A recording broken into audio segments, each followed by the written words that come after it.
নমস্কার বন্ধুরা, প্রায় প্রতিটি বাঙালি বাড়িতেই একটা না একটা লাইফ ইন্স্যুরেন্স প্ল্যান তো নেওয়াই থাকে। কিন্তু আপনি কি জানেন যে এই লাইফ ইন্স্যুরেন্স প্ল্যানও বিভিন্ন ধরনের হয়? আমার এই ভিডিওতে আপনাকে এরকম 8 ধরনের লাইফ ইন্স্যুরেন্স প্ল্যানের কথা বলবো। প্রথম যে প্ল্যান সেটাকে বলা হয় টার্ম ইন্স্যুরেন্স প্ল্যান। তো টার্ম ইন্স্যুরেন্সকে বলা হয় পিওরেস্ট ফর্ম অফ ইন্স্যুরেন্স, মানে এই ইন্স্যুরেন্সেতে শুধুমাত্র লাইফ কাভারই থাকে। একটা নির্দিষ্ট সময়ের জন্য আপনার লাইফ কাভার থাকবে, তার জন্য আপনাকে প্রিমিয়াম দিতে হবে এবং সেই যে লাইফ কাভার যে সময়ের জন্য আছে সেই সময়ের মধ্যে যার নামে লাইফ ইন্স্যুরেন্সটা নেওয়া আছে তার ক্ষেত্রে যদি মৃত্যু হয় তাহলে সেক্ষেত্রে তার যিনি নমিনি আছেন তাহলে যে সাম অ্যাসিওরটা আছে সেটা তিনি পেয়ে যাবেন। তো এই টার্ম ইন্স্যুরেন্সের ক্ষেত্রে কিন্তু কোনো ম্যাচুরিটি বেনিফিট থাকছে না। মানে এরকম যে যদি মনে করুন যে যার নামে টার্ম ইন্স্যুরেন্স আছে তিনি যদি সেই পিরিয়ডটা সারভাইভ করে যান তাহলে কিন্তু এই যে ইন্স্যুরেন্সের টাইমের শেষে তার ক্ষেত্রে কিন্তু আর কোনো রকম সাম অ্যাসিওর ফেরত পাবেন না। তবে এই টার্ম ইন্স্যুরেন্সের ক্ষেত্রে আপনি কিছু অ্যাডিশনাল বেনিফিট অ্যাড অন করতে পারেন, যেটাকে বলা হয় অ্যাড অন রাইডার। তার মধ্যে একটা যেমন ধরুন ক্রিটিক্যাল ইলনেস কাভার। এক্ষেত্রে আপনার টার্ম ইন্স্যুরেন্সেতে ক্রিটিক্যাল ইলনেস একটা রাইডার অ্যাড করা থাকে। যদি আপনার ক্রিটিক্যাল ইলনেস হয় এবং যদি আপনাকে সেক্ষেত্রে হসপিটালাইজড করতে হয় তাহলে তার যে খরচাটা হবে সেই খরচাটা কিন্তু আপনার ওই সাম অ্যাসিওর থেকে পাওয়া যাবে। আর তার সাথে সাথে আপনার যে বেসিক সাম অ্যাসিওর থাকছে সেটা তো থাকছেই আপনার লাইফ কাভারের জন্য। আর একটা রাইডারও অ্যাড করা যায়, সেটাকে বলা হয় প্রিমিয়াম রিটার্ন। মানে কি, যে আপনার যে সময়ের জন্য আপনি টার্ম ইন্স্যুরেন্সটা নিচ্ছেন তার মধ্যে যদি ক্লেম না হয় তাহলে সেই টেনিওরের শেষে আপনি এতদিন ধরে যে প্রিমিয়ামটা দিয়েছেন সেই প্রিমিয়ামটা রিটার্ন পাওয়া যাবে। এইবার অনেকে ভাবছেন তাহলে তো এটাই বেস্ট, তাহলে তো প্রিমিয়াম রিটার্ন এই অপশানটাই নিতে হবে। কিন্তু এক্ষেত্রে আপনাকে একটা জিনিস মনে রাখতে হবে, যখনই আপনি প্রিমিয়াম রিটার্ন অপশানটা যাবেন না তখন দেখবেন আপনার প্রিমিয়ামটা বেড়ে যাবে।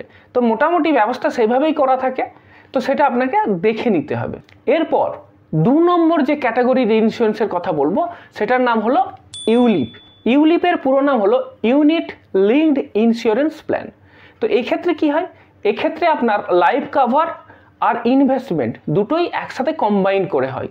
তো এক্ষেত্রে আপনি যে টাকাটা জমা করছেন সেই টাকাটা আপনার ইন্স্যুরেন্সের প্রিমিয়াম হিসাবে কিছুটা থাকছে, আর বাকি টাকাটা বিভিন্ন অ্যাসেট ক্লাসে ইনভেস্ট হয়। সেটা ডেট হতে পারে, ইকুইটি হতে পারে, মানি মার্কেট হতে পারে, এই রকম জায়গাতে ইনভেস্ট করা হবে। এই ইউলিপ বিভিন্ন 10 ইয়ারের হয়, 10 বছর, 15 বছর। তবে একটা মিনিমাম লক ইন পিরিয়ড থাকে, 5 বছর হলো এর মিনিমাম লক ইন পিরিয়ড। এইবার যদি ওই ইন্স্যুরেন্সের যে পিরিয়ড আছে সেই পিরিয়ডের মধ্যে যদি আপনার যিনি ইনসিওর্ড তিনি যদি মারা যান সেক্ষেত্রে সাম অ্যাসিওর যে টাকাটা নমিনি সেই টাকাটা পাবেন। আর যদি তিনি সারভাইভ করে যান তাহলে কি দেখা যাচ্ছে যে এই পিরিয়ডের শেষেতে তার যে টাকাটা জমা হয়েছিল বিভিন্ন ফান্ডেতে টাকাটা জমা ছিল, তো সেইখান থেকে সেই সময়তে তার যে ভ্যালুটা হবে সেই ভ্যালুটা পাবেন। তার মানে বুঝতেই পারছেন এটা একটা মার্কেট লিঙ্ক প্রোডাক্ট হয়ে গেল। আপনার যে ফিউচার রিটার্নটা সেটা ডিপেন্ড করবে আপনি যে ফান্ডগুলো সিলেক্ট করেছিলেন সেই ফান্ডের রিটার্নের উপরেতে। এখানে আরেকটা সুবিধা আছে যে আপনি এই ফান্ডগুলোকেও চেঞ্জ করতে পারেন। মানে ধরুন 1 বছর এই ফান্ডগুলো ছিল, পরের বছর আপনি চাইলে সেই ফান্ডগুলোকে সুইচও করতে পারেন। তো এটা গেল আপনার ইউলিপ। এরপর 3 নম্বর যে প্ল্যান সেটাকে বলা হয় এন্ডোমেন্ট প্ল্যান। এক্ষেত্রে কি হয়, যদি আপনি যে আপনার টেনিওরটা আছে সেই টেনিওরের মধ্যে যদি কেউ মারা যায় তাহলে সেক্ষেত্রে তার নমিনি যে আছেন তিনি সাম অ্যাসিওরের টাকাটা ফেরত পাচ্ছেন।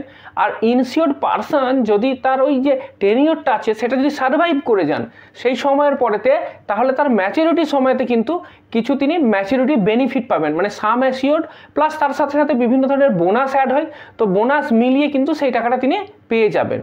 তাহলে আপনি নিশ্চয়ই বুঝতে পারছেন যে এন্ডোমেন্ট প্ল্যানের ক্ষেত্রে যদি ইনসিওর্ড পারসন এই টেনিওরের মধ্যে মারা যান সেক্ষেত্রে তার নমিনি টাকা পাবেন, আর যদি তিনি বেঁচে যান তাহলে তিনি নিজে টাকা পাবেন। এরপরে যে প্ল্যান আছে সেটাকে বলবো child insurance plan. Child insurance প্ল্যানটা মেনলি ফোকাস করা হয় চাইল্ডের ফিনান্সিয়াল ফিউচারের জন্য। তার পড়াশোনা হতে পারে, সেই কারণের জন্য কি হয় তার পিতামাতা কিছু কিছু করে টাকা ইন্স্যুরেন্স কোম্পানিতে জমা করেন, প্রিমিয়াম হিসাবে দেন। তারপর সেই চাইল্ড যখন বড় হবে তার হায়ার এডুকেশনের জন্য যখন টাকার দরকার হবে তখন সেই ইন্স্যুরেন্স পলিসি থেকে সেই টাকাটা পাওয়া যাবে। এরপর 5 নম্বর যে প্ল্যান সেটাকে বলা হবে whole life insurance. Whole life ইন্স্যুরেন্সে কি হয় যে ইনসিওর্ড পারসন 99 বছর পর্যন্ত তার লাইফ ইন্স্যুরেন্স থাকে। তার মানে বুঝতেই পাচ্ছেন যে এক্ষেত্রে ইন্স্যুরেন্সের টেনিওরটা অনেক বেশি, মানে যিনি ইনসিওর্ড হয়ে আছেন তার বয়স যদি 99 বছরের বয়সের আগে যে কোনো সময়তেই তিনি মারা যান, সেক্ষেত্রে কিন্তু তার যিনি নমিনি আছেন তিনি কিন্তু এই ইন্স্যুরেন্সের যে সাম অ্যাসিওর আছে সেই সাম অ্যাসিওরটা কিন্তু পাবেন। এরপরে যে ইন্স্যুরেন্সের টাইপটার কথা আমি বলবো সেটাকে বলা হয় money back policy. Money back পলিসিতে কি হয়, এক্ষেত্রে আপনার লাইফ ইন্স্যুর তো রইলই, তার সাথে সাথে আপনি যে টাকাটা জমা করেছিলেন সেই টাকার থেকে একটা নির্দিষ্ট সময় অন্তর অন্তর আপনি কিছু টাকা মানি ব্যাকও পাবেন। আর এই কারণের জন্যই বলা হয় এটাকে মানি ব্যাক পলিসি বলা হয়। তো মানি ব্যাক পলিসিতে আপনার কী কী সুবিধা থাকছে, প্রথম আপনার লাইফটা ইনসিওর থাকছে, অর্থাৎ যে টেনিওরের জন্য বলছি সেই টেনিওরের মধ্যে যদি ইনসিওর্ড পারসন আছেন তিনি যদি মারা যান তাহলে তার নমিনি তো সাম অ্যাসিওর যে টাকাটা সেটা পাবেন। দ্বিতীয় হচ্ছে প্রতি একটা নির্দিষ্ট ইন্টারভাল অন্তর অন্তর কিছু টাকা মানি ব্যাক পাওয়া যাবে, এবং পলিসি টেনিওরের শেষে যে পরিমাণ টাকা সাম অ্যাসিওর ছিল সেই সাম অ্যাসিওরের টাকাটাও কিন্তু আপনার যিনি সার্ভাইভার আছেন তিনি পেয়ে যান। এরপরে ইন্স্যুরেন্সের যে টাইপটার কথা বলবো সেটাকে বলা হচ্ছে পেনশন প্ল্যান। পেনশন প্ল্যানটা কি, এক্ষেত্রে মেনলি ফোকাস করা হয় যে আপনার রিটায়ারমেন্ট পরবর্তী জীবনে যাতে আপনার টাকা পয়সার সমস্যা না হয় সেই কারণের জন্য আপনি পেনশন প্ল্যানে ইনভেস্ট করতে পারেন। তো এক্ষেত্রে দুটো ফেজ থাকছে, একটা হচ্ছে অ্যাকুমুলেশন ফেজ আর একটা হচ্ছে ডিস্ট্রিবিউশন ফেজ। অ্যাকুমুলেশন ফেজে কী হচ্ছে যে আপনি অল্প অল্প পরিমাণ টাকা আপনি জমা করতে থাকবেন প্রিমিয়াম হিসাবে, তারপরে টাকাটা যখন জমা হয়ে গেল একটা ম্যাচুরিটি টাইম এসে গেল সেই সময় আপনার একটা বড় কর্পাস তৈরি হয়ে যাবে। এবার সেই কর্পাস থেকে অ্যানুইটি প্ল্যান কেনা হবে, সেই অ্যানুইটি প্ল্যানের সাহায্যে আপনাকে আবার প্রতি মাসে মাসে যে টাকাটা জমা হয়েছিল সেই টাকাটি আবার ডিস্ট্রিবিউট করে দেওয়া হবে। তো এইটা হলো আপনার পেনশন প্ল্যান। এইবার সব শেষে যে ইন্স্যুরেন্সের টাইপটার কথা বলবো সেটার নাম হচ্ছে group insurance plan. Group insurance প্ল্যানেতে কি হয় যে এখানে একটা গ্রুপ অফ পিপিলের জন্য একটা কমন ইন্স্যুরেন্স থাকে। যেমন মনে করুন কোনো কোম্পানিতে তাদের এমপ্লয়ীদের জন্য একটাই ইন্স্যুরেন্স প্ল্যান আছে, সেখানেতে যত এমপ্লয়ি আছে তারা সেই ইন্স্যুরেন্স প্ল্যানের আন্ডারে কাভার্ড আছে, সবাইকে সিমিলার বেনিফিট দেওয়া হয়। এবার যদি আপনি আমাকে জিজ্ঞাসা করেন যে বেস্ট লাইফ ইন্স্যুরেন্স কোনটা, তাহলে আপনাকে আমি বলবো যে টার্ম ইন্স্যুরেন্স। টার্ম ইন্স্যুরেন্স নেওয়াটাই কিন্তু সবথেকে বুদ্ধিমানের কাজ। এইবার যদি আপনি টার্ম ইন্স্যুরেন্স নিতে চান তাহলে কিন্তু আপনাকে অনেকগুলো জিনিস দেখে নিতে হবে। তাহলে আপনি কি জানতে চান যে কোন কোন জিনিস দেখে নিতে হবে টার্ম ইন্স্যুরেন্স নেওয়ার আগে? তাহলে আপনি আমার বাঁ দিকের ভিডিওটাতে ক্লিক করুন।